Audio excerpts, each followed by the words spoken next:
fortunate in Knoxville. We've had great leadership over the last number of years. You know, our past mayor became governor, Bill Haslam, and our present mayor used to work for our past mayor.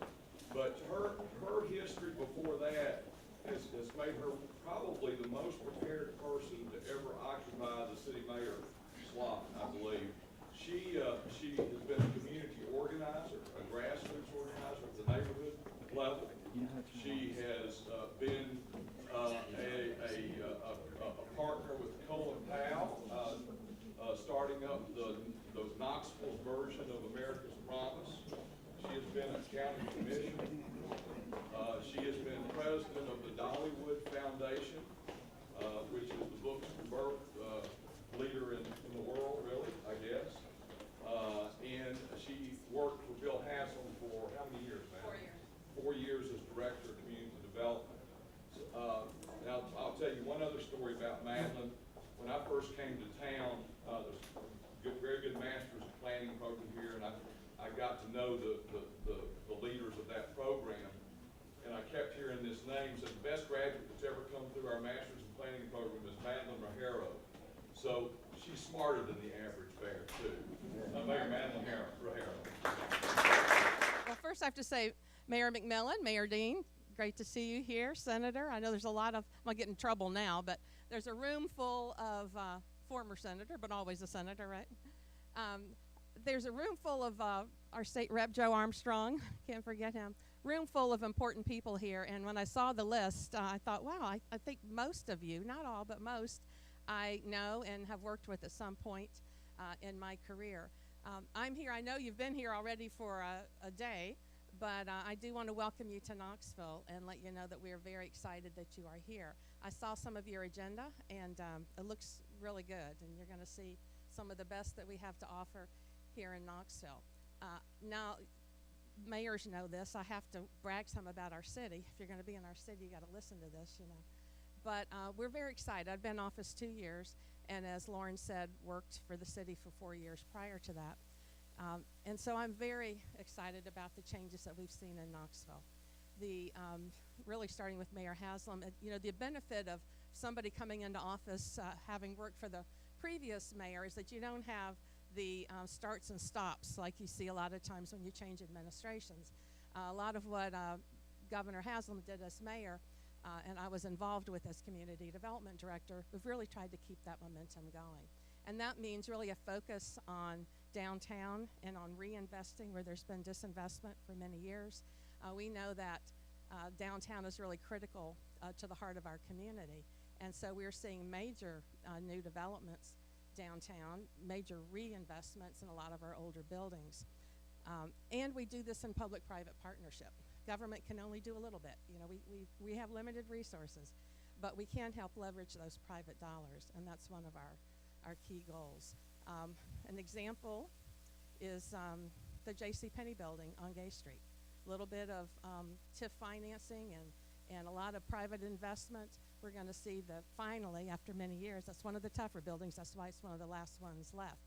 But we're going to see that turn into a beautiful mixed-use development.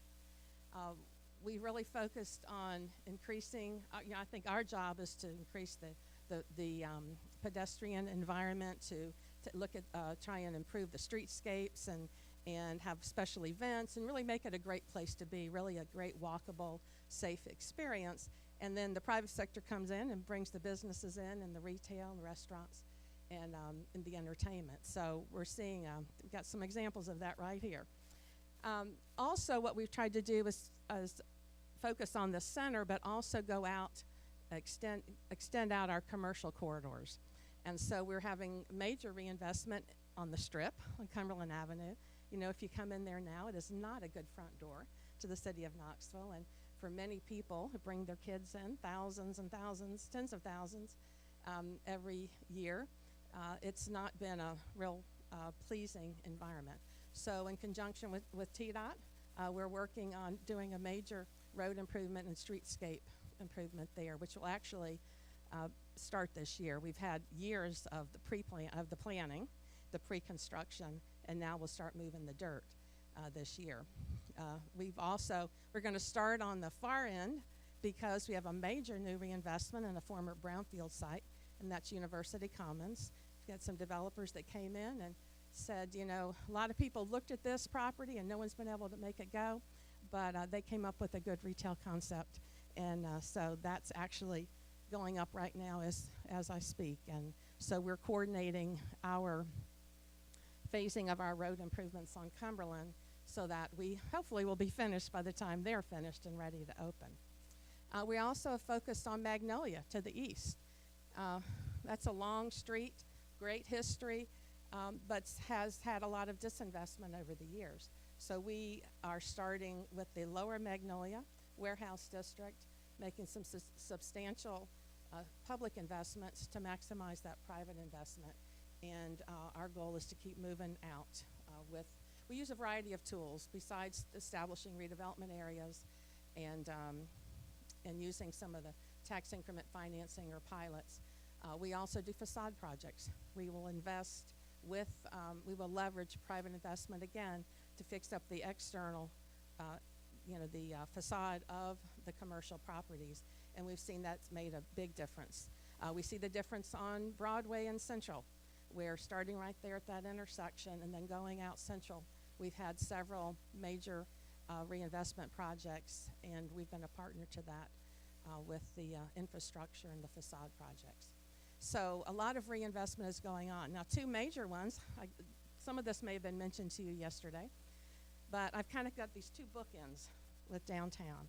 On the north end, we have the old McClung warehouses. These are old warehouses that have been vacant for many years. There was a property owner who could never really get it together to do the reinvestment, and instead it just went into, there was more disrepair year after year after year. In '07, there was a major fire, very dangerous firefighters, and a major cost to the city. And just recently, just this past year, the owner went into bankruptcy, and we were able to go into bankruptcy court and make a deal with the court to purchase the buildings and to settle a lawsuit. So at the end of the year, the city of Knoxville, we are a very proud owner of $1.45 million worth of blighted property. And so our goal now is to secure it, stabilize it and secure it, and then we'll be issuing an RFP soon. And we know there are a lot of developers that are thinking about this on what that might turn out to be. On the south end, Baptist Hospital, there's a wonderful old institution, served our community for many years, but it's been vacant for several years now as well. Many developers have come in to see me since I became mayor to talk about it. Finally, about a year ago, company Blanchard and Calhoun from Georgia, actually the president is actually from Knoxville, from the Powell area, but they came in to say, we've got a plan, $165 million redevelopment plan. And so we went in with them on a TIF, really the largest TIF we've ever done, but it's the biggest project the city's ever been involved in like this. And so they purchased the property at the end of the year, and we will start again to see dirt moving this year. They first have to demolish a portion of that old hospital.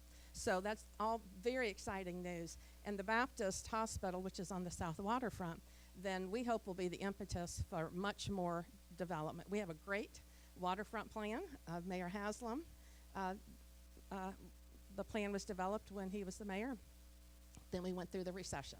And it's really the plan is to really be driven by the private sector. And so, as you know, so that was a problem for a while. Now we're seeing that private investment come in, another major apartment complex towards Island Home neighborhood, right there on the water.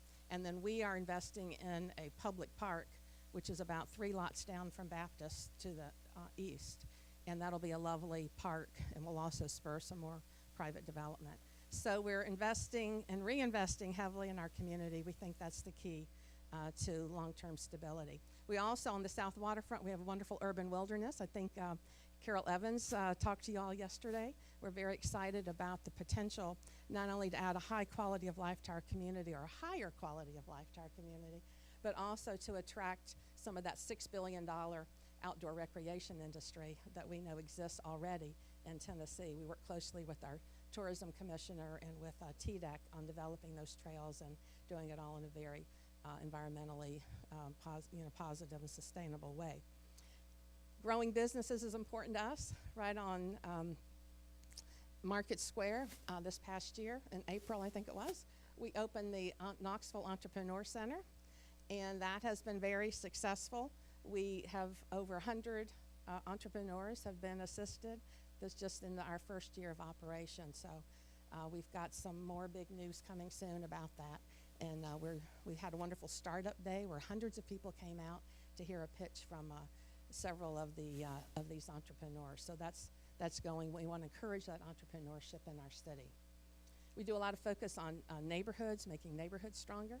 We have a very active blight removal program that has been, for many neighborhoods, people are afraid to invest in their property because of the blight next door. So we want to partner with them, help them protect their property rights by going in and obtaining the property next to them, getting it, when we obtain this property, purchase this property, we then put it in what we call our homemakers program, which then somebody can come in and bid on it, and with a plan and the finances to get it redeveloped. And if they don't do it, we take the property back. That's been a very successful program for us in terms of making some of our neighborhoods safer. Energy efficiency, sustainability is kind of an overlay of everything that we do in every department, and that means retrofitting our city facilities, all 99 of them, to much higher efficiency standards. It means working with IBM Smarter Cities Challenge, which is a international grant program. We were selected as one of, I think, about 50 cities in the country or in the world over a 3-year period to work with IBM experts. And our particular project is looking at how do we make, a lot of folks each year, this time of the year, need help with paying their utility bills. And often it's the same people year after year in the same units year after year. We spend probably $5 million or more as a community on that emergency assistance. What we're looking at is, can we tie our weatherization and energy efficiency upgrade programs to the same group, the same population? So we tackle the problem, rather than putting a Band-Aid on it each year, we're actually making those homes more energy efficient. And so we have a team together to address that. So there are a lot of things going on in the city that I'm really pumped up about. Knoxville is growing, it is vibrant, it's a great place to live. I've actually had 2 HR directors tell me that these are big companies that have to bring their people in from Chicago or California. And they said often when people first hear that they're getting transferred to Knoxville, they're a little hesitant. It's like, Tennessee, Knoxville, I don't know about that. But once they get here, they said they find out that the quality of life is so great, it's such a wonderful community, that they don't want to leave. It's hard, they can't get them to transfer out again. So that's a great problem to have. So anyway, I am, as you can tell, I'm excited about all of this. There's so much more I could tell you about, but I know you have a very full agenda. I think you're about to get on the bus. But we really thrive on partnerships here. You just heard from the educational partnership. This actually is a partnership. The city, when the school system wanted to open a STEM academy, they were trying to look at locations. And this was when I was in community development. Our state finance commissioner, Larry Martin, was my boss as a deputy to the mayor, and I was in Bill Haslam's administration. And we worked it out, the Haslam administration worked out with the school system to subsidize basically the lease on this, because we knew it would really help downtown. We thought this would be a great place for a STEM academy. It'd really be a great addition to downtown and bring more people, young people, into our community. And so we were excited to help make that happen and continue to be a partner with the school system. Of course, we partners with Oak Ridge, the lab, and all of Oak Ridge, really. We recognize that although I want every job to come to the city of Knoxville, I know that we need jobs in the region. And so we really do work regionally in terms of economic development and quality of life and sustainable planning region-wide. So I'm going to stop, but if you have any questions for me, I'd be happy to answer it. Well, there is one thing that Lawrence did not say, and I will be remiss if I can say it. Madeline O'Hara ran against Bill Harris. Oh, 03. remember it well. I remember it well. She ran a hell of a campaign. She ran a hell of a campaign. She was a great opponent. She made us run for the money. But for her, to her credit, when she saw that there were problems in one of the departments at the city, she did approach Bill and take it on. And she was a great partner for Bill in turning that department around. It says great things about both, that they competed, but they respected each other. And thank you for all you do. Thank you, Raja. Thank you all. Enjoy your time in Knoxville.